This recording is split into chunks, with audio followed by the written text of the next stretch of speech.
조갑제 TV 시청자 여러분 안녕하십니까. 2020년 11월 14일 오후 2시 50분입니다. 지금 세계가 어떻게 돌아가는지 한번 큰 그림을 한번 그려보겠습니다. 우선 코로나 바이러스가 지금 다시 연초보다 더 확산되고 있습니다. 어제에서 오늘에 걸쳐서 즉 하루 동안 전 세계에서 코로나 바이러스로 7,230명이 사망했습니다. 47만 3,200명의 새로운 확진자가 생겼습니다. 한국에서는 사망자가 4명 늘었고요. 확진자는 205명이 늘었습니다. 이 나라별로 한번 보겠습니다. 항상 1등은 미국입니다. 미국이 하루 사이에 1,337명이 죽었습니다. 그리고 신규 확진자가 놀라지 마십시오. 18만 3,838명입니다. 한국에서는 200명만 되었다 해가지고 아주 크게 놀라는데 18만 3,838명이 하루 사이에 확진자가 생겼습니다. 지금 병원이 완전히 만원이 되고 있습니다. 그 다음에 두 번째로 확진자가 많은 나라가 인도인데요. 인도가 하루 사이에 467명이 죽었습니다. 그 다음에 브라질이 614명 죽었습니다. 프랑스가 이 야단났습니다. 932명이 죽었습니다. 지금 어떻게 보면 빅4입니다. 코로나가 휩쓸고 있는 미국, 인도, 브라질, 프랑스입니다. 러시아는 이 통계를 띄엄띄엄 발표를 하는데 통계가 좀 믿기 힘들죠. 스페인이 다시 요새 유행입니다. 308명이 하루 사이에 죽었습니다. 영국이 376명이 죽었습니다. 아르헨티나 263명, 콜롬비아 178명, 이탈리아 또 늘고 있습니다. 하루 사이에 550명 죽었습니다. 멕시코 하루 사이에 568명이 죽었습니다. 벨기에가 이 나라가 작은데 인구가 1000만 정도밖에 안 되는데요. 하루 215명이 죽었습니다. 체코 하루 사이에 171명이 죽었습니다. 거기에 비하면 한국, 대만, 중국, 일본 이 한자 문화권이 잘 버티고 있습니다. 이 한자 문화권, 유교 문화권이 이런 위기 때 강한 이유는 질서를 잘 지키고 정부에서 뭐라고 하면은 잘 따른다는 뜻이죠. 마스크를 쓰느냐 안 쓰느냐가 가장 중요한 겁니다. 트럼프 대통령이 스스로 마스크를 안 쓰는 걸 자랑삼아 여기고 마스크를 쓰는 사람을 아주 약한 사람이다, 심약한 사람이다 이렇게 비아냥대다가 결국 이렇게 되고 말았습니다. 미국 사람들에게 마스크를 한국 사람처럼 쓰도록 했으면 사망자가 반도 되지 않았을 것이라고 합니다. 자, 그런데 하나 이상한 게 있습니다. 지금 이 트럼프의 폰을 받아가지고 전 세계 지도자 중에서 이 파퓰리스트로 바뀌는 사람이 많은데 대표적인 게 미국, 그 다음에 브라질 대통령, 그 다음에 이 영국의 보리스 존슨 수상, 뭐 이런 사람들이에요. 그리고 또 하나 있죠. 헝가리 독재자 오르반. 이 파퓰리스트가 지배하는 나라에서 코로나 대응에 실패한 경우가 미국, 브라질, 영국 이렇죠. 이 파퓰리즘, 요새 21세기에 들어와서 가장 큰 새로운 사조가 된 게 파퓰리즘입니다. 인기 영합주의입니다. 쉽게 말하면 선동자들이죠. 문재인 정권도 그 그룹에 속할 겁니다. 이 갑자기 왜 21세기에 들어와서 선동자가 이렇게 많아졌느냐 하면은 가장 큰 게 이 SNS입니다. SNS가 선동에 이용되니까 거짓말이 판을 치고 사실이 별로 중요하지 않는 것이 되었는데 그나마 이번에 이 파퓰리스트의 왕초인 트럼프가 미국 유권자들에 의해서 응징받은 것이 이 다른 파퓰리스트들한테 큰 충격을 줄 것으로 보입니다. 그런데 이 코로나 성적표가 바로 곧 경제 성적표입니다. 지금 세계 경제가 다 대위기에 몰렸는데 그나마 잘 버티고 있는 나라가 어디냐? 중국입니다. 중국은 최근 분기에서 5% GDP 5% 성장을 이룩했습니다. 그리고 한국입니다. 한국은 마이너스 1.3%, 대만이 마이너스 0.6입니다. 코로나 방역 제일 잘한 나라는 대만입니다. 사망자가 10명도 안 됩니다. 아주 놀랍습니다. 그리고 코로나 확진자는 누적 수가 아직 1000명도 안 됩니다. 일본도 잘하는 편입니다. 그러니까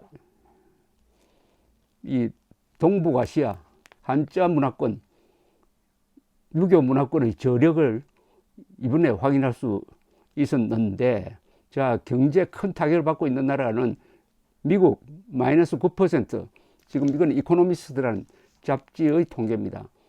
최근 분기에서 미국은 마이너스 9%, 일본도 마이너스 9%, 영국은 마이너스 21.5%입니다. 프랑스 마이너스 18.9%, 독일 마이너스 11.3%, 그래도 이 정도는 양호한 편입니다. 이탈리아가 마이너스 18%입니다. 스페인 마이너스 21.5%, 아주 무섭습니다. 인도가 마이너스 23.9%입니다. 인도가 중국을 따라잡는다고 그러다가 이번에 코로나 사태에 의해서 완전히 주저앉고 말았습니다. 필리핀 마이너스 16.5%, 아르헨티나 마이너스 19.1%, 브라질 마이너스 11.4%, 콜롬비아 마이너스 15.5%, 멕시코 마이너스 18.7%, 페루 마이너스 30.2%. 이 남아메리카는 원래 이 파퓰리스트의 온상이죠.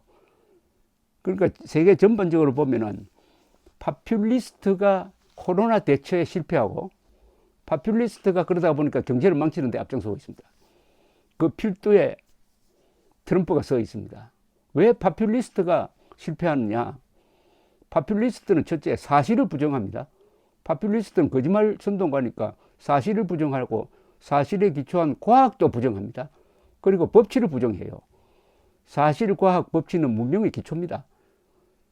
그러면은 문명이 가만히 있습니까? 당하기만 합니까? 문명도 반격을 합니다. 어떤 식으로 반격을 하느냐? 과학자들이 반기를 드는 거죠. 과학자들이 말을 안 듣는 거죠. 제 살 길을 찾는 거죠. 문명의 반격을 받게 됩니다. 문명을 파괴하려는 사람한테는. 아주 상징적인 사건이 하나 있습니다. 화이자가 드디어 실효성이 있는 백신을 개발하는 데 성공했습니다. 그런데 그 발표를 언제 했느냐? 미국 선거 끝나고 5일 뒤에 했습니다. 만약 5일 앞에 그런 발표가 있었다면 트럼프가 당선됐을 가능성도 있습니다. 그러나 고의로 과학자들이 그렇게 한 건 아닙니다. 묘하게도 5일 지나니까 그때 실험 데이터를 수집해서 외부 전문가들이 평가하니까 아, 이것은 믿을 만하다. 이때 발표하자. 이렇게 된 겁니다. 그러나 어쨌든 과학을 무시하던 트럼프가 과학자들에 의해서 아주 응징당한 경우입니다. 오늘 한국 시간으로 오늘 새벽에 트럼프가 오랜만에 나왔는데 선거에 승복하겠다는 이야기를 할 줄 알았더니 그건 하지 않고 파이자가 백신 개발한 걸 아주 자기의 공인 것처럼 막 자랑을 했습니다. 일정한 공은 있죠. 그러나 파이자는 세계에서 가장 큰 매출액 기준으로 제약회사니까 일체의 이 개발을 스스로 했습니다. 돈 안 받고 했습니다. 다만 미국 정부는 어떻게 도와줬느냐 하면은 19억 달러의 백신을 미리 예매 신청하는 걸로 해가지고 도와주었습니다. 이 기술은 독일 회사가 개발한 걸 파이자와 합동으로 임상시험하고 제조하는 걸로 해가지고 독일과 미국이 합작한 겁니다. 합작해서 성공한 겁니다. 그런데 트럼프가 아주 좀 자신 없는 이야기를 했습니다. 나는 락다운을 하지 않겠다. 즉, 이 경제 봉쇄를 하지 않겠다. 라고 이야기하면서 적어도 이 정부는 락다운을 하지 않겠다. 다음에는 어느 정부가 들었을지 모른다. 이런 이야기를 했습니다. 아주 힘이 없는 이야기죠. 지금 SNS로는, 트윗으로는 계속 자기가 이겼다고 큰 소리 치면서도 막상 오늘은 다음 정부가 누가 될지는 모르지만 이런 이야기를 했습니다. 다음 정부는 누가 될지 왜 모릅니까? 바이든이 되는 거죠. 어젯밤에 조지아주까지 이제 완전히 개표가 끝나가지고 이번 선거는 확정이 됐습니다. 선거인단 수로는 확정이 됐습니다. 바이든이 306, 트럼프가 232, 306대 232 선거인단 표. 그리고 파퓰러 보트, 즉 전국 득표수로는 500만 표 이상을 바이든이 더 얻었습니다. 압승입니다. 이건 압승입니다. 개표는 뭐 중간에 아슬아슬하게 되었지만 전체적으로 보면은 바이든의 압승입니다. 즉 미국 국민들이 민주주의를 회복한 것이고 파퓰리스트를 응징한 겁니다.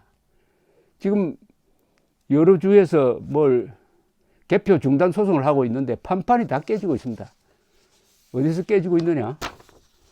이 트럼프 쪽에서 신청한 개표 중단 가처분 신청이 다 기각된 데가 미시간, 아리조나, 펜실베니아, 그리고 트럼프를 담당하던 로펌이 아이고 우리 이 일 못하겠다 해가지고 철수해 버렸습니다. 그래도 대한민국에는 지금 트럼프가 아깝게 음모에 의해서 지고 바이든은 부정선거로 당선되었다고 하는 사람들이 이른바 자칭 우파 유튜브 행세를 하고 있습니다. 우파가 아니죠. 사실을 부정하는 우파는 우파가 아닙니다. 우파는 팩트입니다. 좌파와 우파가 가장 다른 점은 좌파는 자기 신념을 위해서 사실을 무시합니다. 그러나 우파는 신념보다는 사실을 더 중요시하게 되는 사람들입니다. 그러나 어쨌든 한국의 음모론자들도 이제 자충수에 딱 빠지고 말았습니다. 이건 참 좋은 현상입니다. 세계적으로 이번 선거를 계기로 해가지고 이 선동하는 정치인들, 거짓말하는 무리들이 응징받는다면은 어떻게 보면은 이 나라가, 이 세계가 좋은 방향으로 약간 각도를 들 수 있는 계기를 잡았습니다. 이 계기를 우리 한국 사람들이 잘 이용해야 됩니다. 그래도 신사 같은 트럼프에 비하면은 정말 좋은 사람인, 굿맨인 바이든이 더구나 김정은과 문재인에게 속지 않는 바이든이 대통령이 되었다. 이 기회를 한국 사람들이 잘 이용해가지고 바이든과 어떻게 하면은 같이 가면서 김정은 세력을 몰락시키고 우리가 염원하는 자유통일을 이룰 것이냐. 그리하여 한반도가 8천만이 자유민주주의를 누리는 강하고 통일되고 번영하는 나라를 만들어가지고 동북아가 다 공존공영할 것이냐 하는 원대한 비전을 가지고 임할 절호의 기회를 맞았습니다. 감사합니다.